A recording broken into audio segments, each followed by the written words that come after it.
I wanted to begin today by giving some instruction in Shikantaza. This is not something we normally do. We've been giving instruction in following the breath and body scans and relaxation and various forms of concentration meditation. So basically there are two kinds of meditation, Shikantaza and everything else. And everything else involves some kind of technique in which you focus on a candle or it's some kind of thing you do. And Shikantaza is the opposite of that. So it's very difficult to imagine how do you teach that.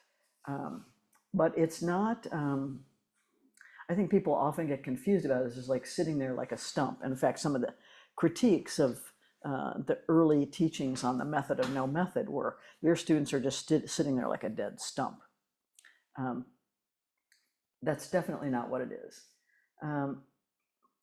So it's not a deadening of the heart and mind. It's a kind of awake awareness without attaching to anything, a thought, a sensation, a perception, a state of consciousness, or even blankness. I think of it like in the Song of the Grass Roof Hermitage, there's this line, not stuck inside, outside, or in between. You're not stuck anywhere. You're receiving sensations from the outside world, you're having things arising internally, but you're not stuck to any of it. So it's a kind of training in attention management and the capacity to focus your mind where you intend to pay attention, which we sorely need. So why are we teaching this now? Because it's directly tied to what we're going to be talking about with Joanna Macy's work. And what I'm going to be speaking about a little bit later this morning about apathy. So the basic instructions are to become, whether you're sitting, standing, or walking, not lying down, but whether you're any of those postures, you're upright and you're dignified. But you're also relaxed. So you begin the relaxation with like the very top of your and you just allow your awareness to be there until you can feel some sensation. And you're relaxing everything all the way down from there with attention to where there's might be any little tension or holding. And you're just releasing as much as you're able to, as much as you're able to. In the beginning, this process takes quite a bit of time. A full relaxation process takes quite a bit of time. But there comes a point where your body recognizes, oh, we're in Zazen. So, it just releases of itself. And you can then sort of scan for any points of tension. I usually ask any points of tension, if it had words, what would it say? And it might be something like, you're not the boss of me, or, I never know what those points of tension are going to be around, but there's often some kind of a thought associated with them. So your goal is to be completely relaxed and completely awake. This is not a nap. Your senses are completely open. So it's like throwing open the windows on a cool, fresh day. Your senses are just alive. They're not seeking anything. They're not grasping on anything. They're not avoiding anything. They're just alive, aware. There's a kind of non-striving that's associated with it and a non-attachment that's associated to it. So everything will pass through, just like when you have the windows open, everything will pass through thoughts, physical sensations, emotion states, impulses. And in the beginning, you'll get captivated by some of those. And so the practice is not keeping your mind free of those things. That is a common misunderstanding about Shikantaza. It's not an empty mind. It's a mind in which nothing is impeded, nothing is hindered, nothing is clung to, nothing drags you downstream. So in the beginning, of course, that is not what's happening, right? And even much later, all of those things will be happening, but you won't follow them. You know what I mean? You just won't be following them downstream. So in the beginning, you can get pretty far downstream, days, hours, weeks, whatever, with a thought that's caught you. But as we practice, that gets shorter and shorter, and we get more and more capable of returning to just this open awareness, just this sort of senses thrown open. it's not doing.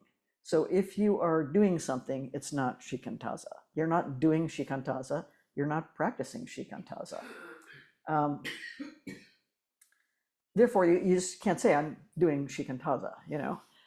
It's actually what is doing you. So when you drop all doing, that's what's happening. You simply be. And we know that's extremely rare, right? That where you just be. We're always sort of agitating ourselves. So you can think about what's left when you drop all doing. Once you're completely relaxed, once you're completely settled in your position,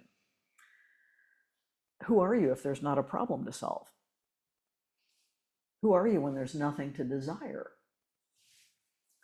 So I was thinking of some images that came to me about this state, which is sort of like an ancient one out in a boat fishing, dropping a line in the water without a hook or any bait, without a single gaining idea. You're on a still lake just before dawn. So it's like that. It's like the last snowflake at the end of a blizzard, just sort of drifting silently down from the sky, or like a child lying in a meadow on a spring day, just gazing at the clouds. We've all had some kind of experience like that where there was just nothing that needed to be done, nothing that needed to be even thought about, nothing in particular.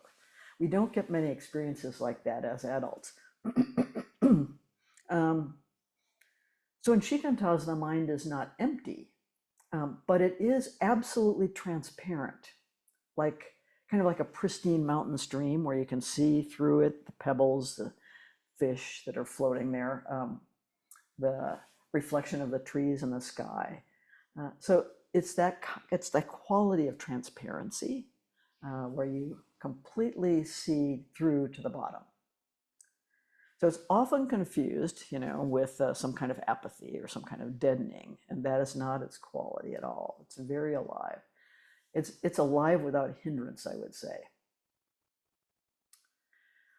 So, so I'm going to give you some contrast sets of why apathy is its own kind of thing. And it's a tempting narcotic in these troubled times. It's a way of deadening the pain that we're feeling for the world that we talked about. Nate talked about last night. So the Buddha had some cautions about certain desires that are unwholesome desires, one of which is the desire for non-existence. So apathy is the desire for non-existence. And it's contrasted with Shikantaza, which is really experiencing bare existence, like fully experiencing bare existence. And it's the simplest form of true aliveness, which is available to us in any moment, but which we typically are too busy or distracted to notice. Apathy is response deadening. So you don't have to respond, right? You're just in this dead zone. Versus in Shikantaza, there's training in the maximum response flexibility. That is, you know, I often think of when I was studying dressage, you know, the horses. And the whole goal in dressage is that the horse and rider together can move in any direction at any speed from any position. And that was very useful in battle. So that was originally battle training. And at the lightest of cues. So at the slightest of cues to move in any direction at any speed. So that's response flexibility. Apathy is shutting down sense perceptions, as I mentioned, versus throwing open these sense doors and experiencing in a kind of naked way without adding labels, without adding, you know, thoughts of good or bad or judgments about anything, just that openness. Apathy is a form of despair. It's a kind of unwillingness to know. So that willingness is a key. Sherry Huber has a great book title, my favorite one, The Key, and the name of the key is willingness. Are we willing? Are we willing to keep turning toward? Are we willing to stay open? And in Shikantaza, what we're training in is this kind of fearless curiosity and confidence and responsiveness. We have to kind of get out of our own way in order to do that. The pain avoidance piece of apathy is, I think of it as a strange attractor. So strange attractor in complex systems is something that sort of people, the whole system is drawn toward, right? And it's addictive, you know, because we want to avoid pain. We're living beings. We want to avoid pain and suffering. It's a completely natural thing. It also allows us to avoid some personal responsibility for our role in making some kind of change or doing something. But in Shikantaza, we gaze with equanimity on that pain. We don't try to avoid it. We see, oh, this is our pain. This is our pain for the world, or this is our pain for the suffering that these people are experiencing. And there's not a need to avoid it. Apathy is also a kind of refusal. It's a refusal to experience, right? So Einstein said the most beautiful thing we can experience is the mysterious. It is the source of all true art and science. He to whom this emotion is a stranger, who can no longer pause to wonder and stand rapt, is as good as dead. His eyes are closed. This is what we lose when we are captured by apathy. It deadens care, which makes it the anti-appamata, right? We don't care for ourselves. We don't care for others. And Shikantaza rather awakens our sense of compassion and the ways in which we can offer care. So sometimes we have an idealistic sense of the care we want to provide, but this is not that. This is recognizing this is where this energy can move and relieve suffering or liberate beings. So you might think that apathy is a kind of boredom, which is a result of the kind of biological fact of our existence, an evolutionary fact of our existence. Our brains are wired to seek novelty and excitement, the difference that can make a difference, right? We're hardwired for that. Our myriad distractions in the modern age seek to gratify that inherent mental restlessness, right?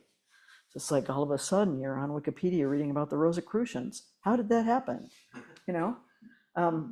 So Shikantaza reorients us to the present moment and creates a space for realizing the endless, authentic novelty and freshness of a human life as it is lived. So one of the things you discover is that sitting completely still in silence, myriad things are happening, right? And continue to be happening. So there's no lack of novelty. While modern distractions numb us to that ever-flowing reality and foster apathy, actually, Shikantaza immerses us in it and refreshes our hearts and our minds and our bodies. So, and I was thinking about apathy and ennui. Ennui is apathy that needs an audience, so it's the teenager, right? It's like wants to make it clear to the parents how much apathy they're steeped in. So I always have to laugh when I think about in that Pixar movie, Inside Out 2. Ennui was my favorite character. I don't know if you guys saw that movie, but what a character. It was so perfect. Flouncing around. Okay, so I want to talk a little bit about how Macy talks about this, about apathy. There's a whole chapter in Coming Back to Life that is just about apathy. And so it's important to think about this. But first I want to tell you a story. The story is about Ben and me. But first you need a little bit of background. All my life I've had an absolutely pathological fear of fire. And I think it's because of Hollywood. So when I was growing up, Hollywood had just discovered a major special effect, which is the fireproof suit. So there was a period of time in which every film you saw had someone who got burned alive. So they fell out of a plane and got burned alive. They, the longest yard, it's from a light bulb in a jail cell. And, it was like, and so my sister began vetting movies for me, and she would say, it's a pretty good movie and nobody gets burned alive. And that's how I got movie critiques. Anyway, so I had this pathological fear of fire. Ben was in college. He was in a brand new building they had just built. He was on the top floor of it. It's on State Street, big dorm. No one had moved into it yet except Ben. And so I came for Christmas vacation to spend some time with him. And in the middle of the night, the fire alarm goes off. And I thought, God damn it, this is what I hate about living in a dorm. Like fire drills of all things in the middle of the night. So Ben, who was an RA, said to me, get your clothes on and dress warm. We're going downstairs. I'm like, really? All right, okay. So we get dressed. We pelt down the stairs. We're on the 16th floor or whatever. We get down to the 4th floor, and I'm still like half asleep. I look down, and there directly below us is a lake of dirty brown water, which is rapidly expanding in the stairwell. So I had this moment, like a deer in the headlights, where I looked down and I was completely frozen. Right at that moment, Ben grabbed my hand, dragged me back up the stairs, kicked open a fire door, and then dragged me across to another exit, and we came down. So we got down on the street, and it turns out, ultimately, that a fire sprinkler system had malfunctioned. But meanwhile, there are all the trucks and the sirens, and the firemen are running up the stairs, bravely, and one of which was a tiny, tiny little woman. I turned to Ben and I said, what were you thinking back there? And he said, what were you thinking? And I said to him, well, I was thinking the only thing worse than dying in a burning building is dying in a burning building with your only child. And he said, really? And I said, well, what were you thinking? And he said, not going to die like this.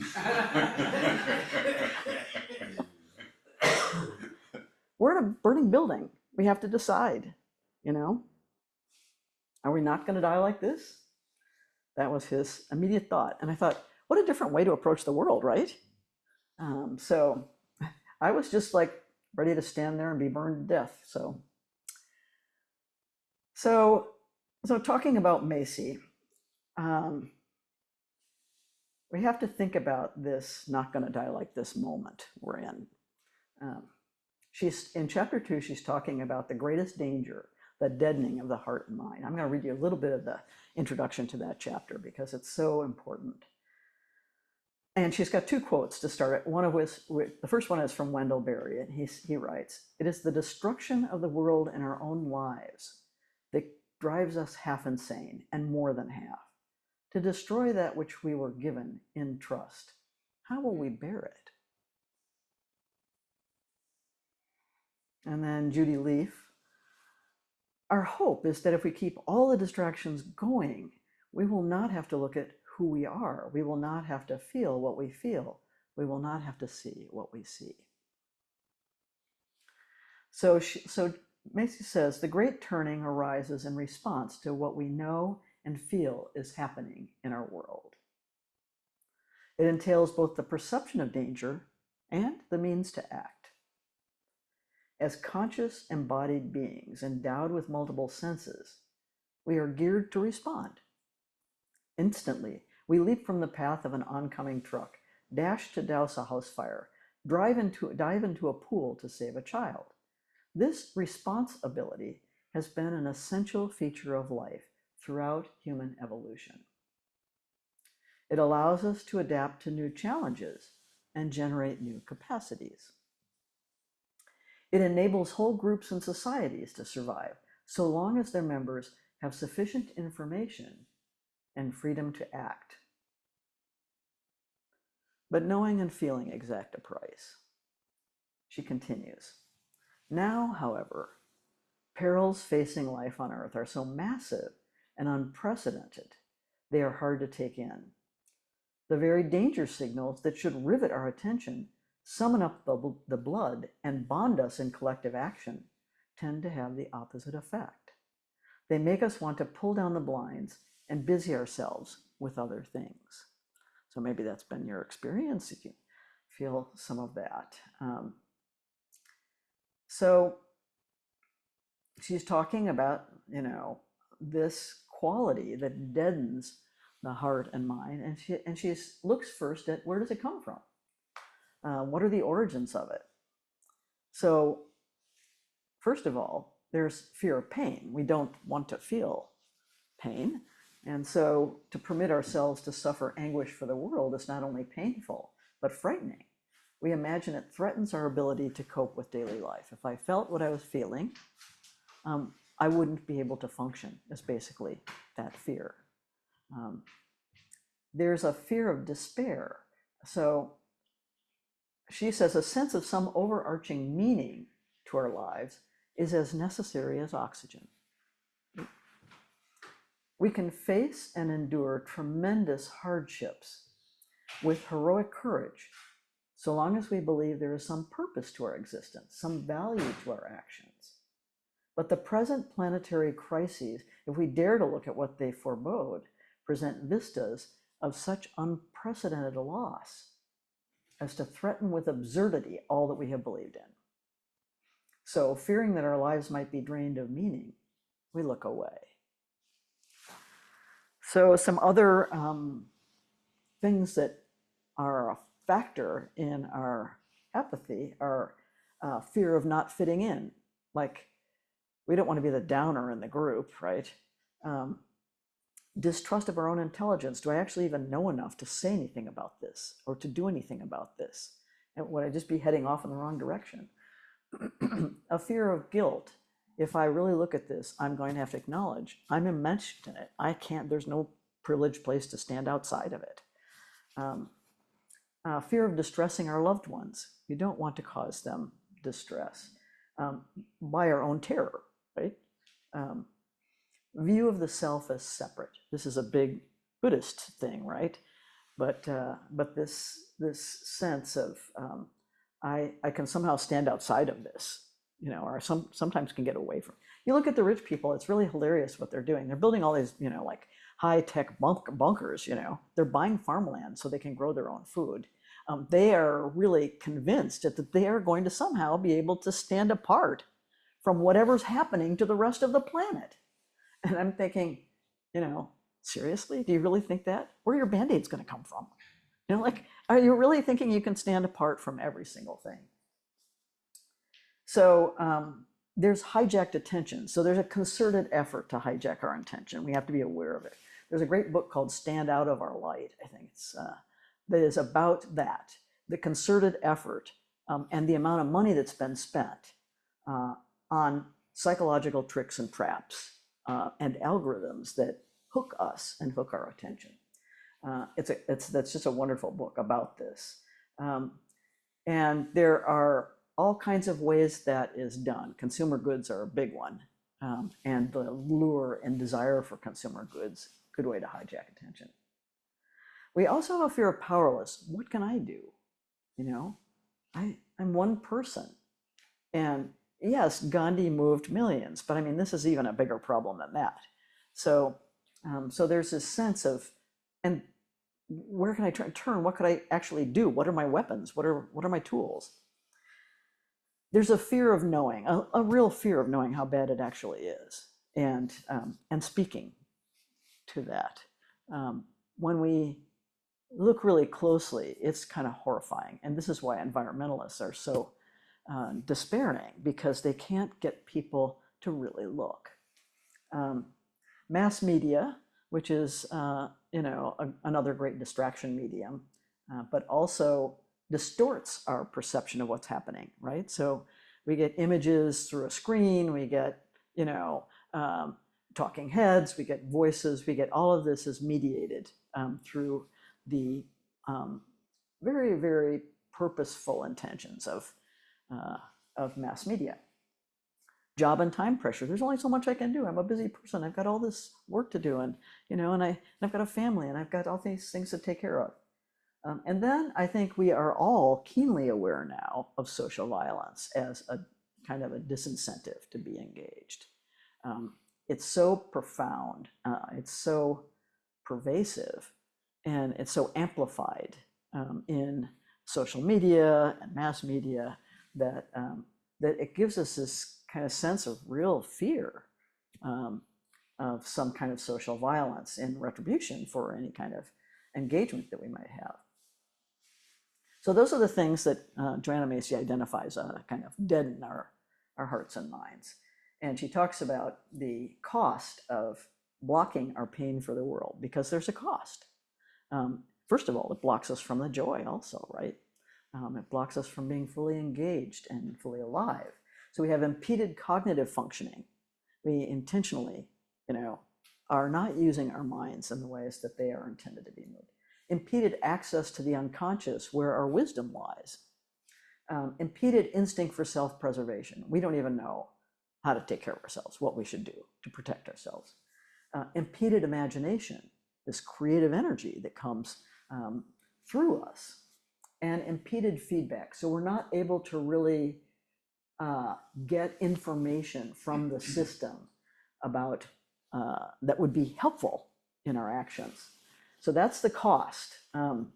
She also identifies the cost of impeded eros, which is that life force, the vitality, gets numbed down. And it also is a block to our empathy. So because we feel flooded by the empathic need, right? So those are her senses of why apathy is so dangerous and what some of its dimensions are. But she doesn't just describe our pain. She offers some strong medicine for it. And that's what we're going to be engaging with the rest of the week. So it is a kind of emerging from apathy into a sense of our connectedness and our aliveness that actually provides the relief from some of these feelings and terrors that we have around what's happening. And so, not going to die like this, right? If we are connected and if we are in supporting each other, no matter that the house is burning, that's the way we go down, right? That's sort of how I feel about it anyway. But we'll see as we unpack it the rest of the week. This evening, we'll do an exercise for coming from gratitude, which is the first step in her process of working with these very intense feelings and concerns.